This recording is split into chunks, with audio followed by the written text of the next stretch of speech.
Hi guys, నా పేరు రాహుల్. మీరు చూస్తున్నారు Rahul sports channel. So guys, ఈరోజు వీడియోలో అయితే మనం Border Gavaskar trophy India Australia versus India second test match గురించి అయితే మాట్లాడబోతున్నాం ఫ్రెండ్స్.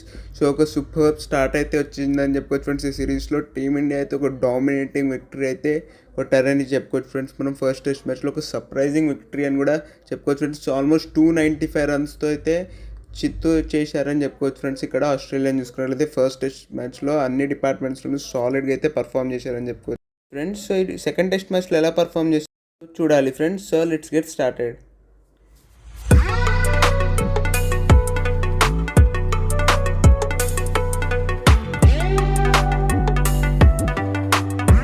సో గైజ్, ఈ మ్యాచ్ అయితే అడ్లైడ్ ఓవర్లో అయితే జరగబోతుంది ఫ్రెండ్స్. సో ఇదైతే ఒక డే నైట్ టెస్ట్ మ్యాచ్ అని చెప్పుకోవచ్చు ఫ్రెండ్స్. సో ఇక్కడ last time day night test match ఆడినప్పుడు టీమిండియా ఏమైందో తెలుసు కదా ఫ్రెండ్స్, ఆస్ట్రేలియాలో. సో ఆల్మోస్ట్ 36 రన్స్ కావాలంటే ఒక లాస్ అయితే ఇది చేసుకుంటారు. సో ఇది కూడా ఒక డే నైట్ టెస్ట్ మ్యాచ్ అని ఉండబోతుంది ఫ్రెండ్స్ ఇక్కడ.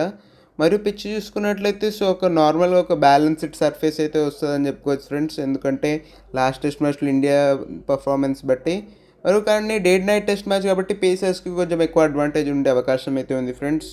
సో మరియు వర్షం పడే అవకాశం ఉంది కూడా కాబట్టి టాస్ గెలిచిన కెప్టెన్ ముందుగా బ్యాటింగ్ తీసుకోవచ్చు ఫ్రెండ్స్. ఎందుకంటే ఇక్కడ కొంచెం బ్యాటింగ్ స్టార్ట్ చేయడం కొంచెం ఈజీ అని చెప్పొచ్చు ఫ్రెండ్స్. ప్లస్ 379 అయితే ఉంది ఫ్రెండ్స్ ఫస్ట్ ఇన్నింగ్స్ స్కోర్ చూసుకున్నట్లయితే. సో అందుకోసమే మరియు టీమ్స్ గురించి మాట్లాడుకున్నట్లయితే సో ఆస్ట్రేలియాకి అయితే కైండ్ ఆఫ్ ఒక షాకింగ్ డిఫీట్ అని చెప్పుకోవచ్చు ఫ్రెండ్స్. ఫస్ట్ టెస్ట్ మ్యాచ్లో మాత్రం ఇక్కడ చూసుకున్నట్లయితే మనం వాళ్ళకు బౌలింగ్లోనూ సెకండ్ ఇన్నింగ్స్లో ఫెయిల్ అయితే అయ్యారు, మరియు బ్యాటింగ్లోనూ అయితే ఫెయిల్ అయితే అయ్యారని చెప్పుకోవచ్చు ఫ్రెండ్స్. సో ఒక డిసప్పాయింటింగ్ లాస్ అని చెప్పుకోవచ్చు ఫ్రెండ్స్. వాళ్ళకి మాత్రం చూసుకున్నట్లయితే India totally out played them అని చెప్పుకోవచ్చు ఫ్రెండ్స్. మనం ఇక్కడ ఫస్ట్ టెస్ట్ మ్యాచ్లో చూసుకున్నట్లయితే మెయిన్గా వాళ్ళ బ్యాటర్స్ మాత్రం ఈ మాత్రం పర్ఫామ్ చేయలేకపోయారని చెప్పుకోవచ్చు friends. One of the main reasons అని చెప్పుకోవచ్చు. ఎందుకంటే వాళ్ళ బౌలర్స్ ఫస్ట్ ఇన్నింగ్స్లో అయితే బాగానే బౌలింగ్ అయితే వేశారని చెప్పుకోవచ్చు ఫ్రెండ్స్.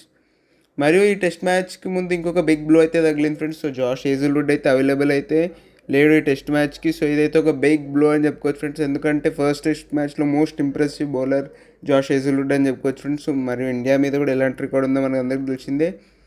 కానీ అతనికి రీప్లేస్మెంట్ వచ్చిన స్కాట్ బోలాండ్ ఉన్నాడు కాబట్టి ఒక మంచి న్యూస్ ఫ్రెండ్స్. ఎందుకంటే స్కాట్ బోలాండ్ కూడా సేమ్ జాష్ హేజల్వుడ్ లాంటి బౌలరే, యాక్యురేట్ బౌలర్ అని చెప్పుకోవచ్చు ఫ్రెండ్స్. సో ఒక మంచి రీప్లేస్మెంట్ అయితే ఉన్నాడని చెప్పుకోవచ్చు ఫ్రెండ్స్ జాష్ హేజల్వుడ్ ప్లేస్లో. So not too bad news friends, కానీ ఆయన ఎంతకైనా ఉంటుంది కదా ఫ్రెండ్స్. సో ఆస్ట్రేలియా మాత్రం ఈ మ్యాచ్లో ఒకవేళ గెలవాలనుకుంటే మాత్రం ఖచ్చితంగా రెండు డిపార్ట్మెంట్స్లో మెరుగుపడాల్సి వస్తుంది ఫ్రెండ్స్.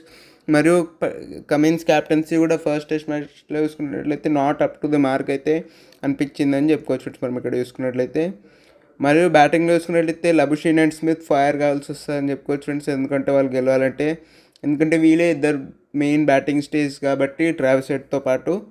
సో ఆస్ట్రేలియా కంబ్యాక్ చేయొచ్చు ఫ్రెండ్స్, కానీ చాలా కష్టమైతే ఉంటుంది. ఎందుకంటే ఇప్పుడు ఇండియా పంప్డప్ అయి ఉంది, చాలా హై ఆన్ కాన్ఫిడెన్స్ అయితే ఉంటారు కాబట్టి. మరి వాళ్ళ ప్లేయింగ్ లైన్ చూసుకున్నట్లయితే సో స్కాట్ బోలాండ్ అయితే వస్తాడు ఫ్రెండ్స్ టీంలోకి. ఒకటే చేంజ్ అయితే ఉండొచ్చు ఫ్రెండ్స్ ప్లేయింగ్ లైన్లో. మరియు టీమిండియా గురించి మాట్లాడుకున్నట్లయితే సో హై ఆన్ కాన్ఫిడెన్స్ అయితే ఉన్నారు ఫ్రెండ్స్. టీమిండియా మాత్రం ఇక్కడ చూసుకున్నట్లయితే బ్యాటింగ్లోను బౌలింగ్లోనూ అద్భుతంగా పర్ఫామ్ అయితే చేశారని చెప్పుకోవచ్చు ఫ్రెండ్స్. సో ఫీల్డింగ్లో కూడా చాలా మంచి పర్ఫార్మెన్స్ అయితే ఇచ్చారని చెప్పుకోవచ్చు ఫ్రెండ్స్. మెయిన్గా ఇండియన్ బౌలర్స్ అని చెప్పుకోవచ్చు ఫ్రెండ్స్. మెయిన్గా జస్ప్రీత్ బుమ్రా అయితే ఒక ఇన్స్పిరేషనల్ పర్ఫార్మెన్స్ అయితే ఇచ్చాడని చెప్పుకోవచ్చు ఫ్రెండ్స్. మనం ఫస్ట్ టెస్ట్ మ్యాచ్లో చూసుకున్నట్లయితే ఒక డిప్లీటెడ్ టీమ్ ఇండియాని అయితే విన్కి అయితే చేయించాడు ఫ్రెండ్స్. మరియు జైస్వాల్ అండ్ కేఎల్ రాహుల్ కూడా ఒక డిటర్మినేషన్ కూడా మెచ్చుకొని తీరాలని చెప్పుకోవచ్చు ఫ్రెండ్స్. బ్యాటింగ్లో చూసుకున్నట్లయితే మెయిన్గా యశస్వి జైస్వాల్ ఫ్రెండ్స్ ఒక యంగ్స్టర్ ఆస్ట్రేలియన్. సో ఆయన మీద తన ఫస్ట్ టెస్ట్ మ్యాచ్లో ఇంత మంచి ఆడడం చాలా గ్రేట్ అని చెప్పుకోవచ్చు ఫ్రెండ్స్ మనం ఇక్కడ చూసుకున్నట్లయితే. మరియు విరాట్ కోహ్లీ ఫామ్ అందుకోవడం ఇంకొక ప్లస్ అని చెప్పుకోవచ్చు ఫ్రెండ్స్ టీమిండియాకి. ఎందుకంటే విరాట్ కోహ్లీ ఒక్కసారి ఫామ్ అందుకుంటే అది స్టార్ట్ ఆఫ్ ది సిరీస్ చాలా డేంజరస్గా మారుతాడు ఫ్రెండ్స్. మరియు శుభ్మన్ గిల్ కూడా ఈ టీంకి అయితే రీఎంట్రీ అయితే ఇవ్వబోతున్నాడు ఫ్రెండ్స్. సో ఇంజరీ వల్ల ఫస్ట్ టెస్ట్ అయితే మిస్ అయ్యాడు. మరియు రోహిత్ శర్మ కూడా ఈజ్ బ్యాక్ అని చెప్పుకోవచ్చు friends. So Rohit Sharma position పైన కొంచెం ఇదైతే ఉంది ఫ్రెండ్స్, కానీ రీసెంట్గా ప్రెస్ కాన్ఫరెన్స్లో కూడా చెప్పారు తను మిడిల్ ఆటలాడతాడు కాబట్టి. ఎందుకంటే జైస్వాల్ అండ్ కేఎల్ రాహుల్ పార్ట్నర్షిప్ని బ్రేక్ చేయడం మంచిది కాదు కాబట్టి ఫ్రెండ్స్. మరియు టీమిండియా ప్లేయింగ్ లైన్ చూసుకున్నట్లయితే ఒకసారి మనం సో ప్లేయింగ్ లైన్లో ఏమైనా చేంజెస్ ఉంటే శుభ్మన్ గిల్ అయితే వస్తాడు ఫ్రెండ్స్. మరి రోహిత్ శర్మ అయితే వస్తాడు టీంలోకి. సో రోహిత్ శర్మ అయితే మెయిన్లీ నెంబర్ 5 అయితే ఆడుతుండొచ్చు ఫ్రెండ్స్ ఇక్కడ చూసుకున్నట్లయితే మనం. మరియు ఫేవరెట్స్ గురించి మాట్లాడుకున్నట్లయితే చాలా కష్టం అని పిక్ చేసుకోవడం బెటర్ని. కానీ ఆస్ట్రేలియాకి స్లైట్ ఎడ్జ్ అయితే ఇస్తా ఫ్రెండ్స్ నేను, ఎందుకంటే వాళ్ళకు డే నైట్ టెస్ట్ మ్యాచెస్లో ఒక అద్భుతమైన రికార్డ్ అయితే ఉంది. సో ఇప్పటివరకు ఒక్క టెస్ట్ మ్యాచ్ కూడా అయితే ఓడిపోలేదు డే నైట్ టెస్ట్స్లో. సో అది ఒక్కటే ఒక కారణంగా వాళ్ళకైతే స్లైట్ ఎడ్జ్ ఇస్తా అని చెప్పుకోవచ్చు ఫ్రెండ్స్. సో మీరేమనుకున్నావు కింద కామెంట్స్లో తెలియజేయండి.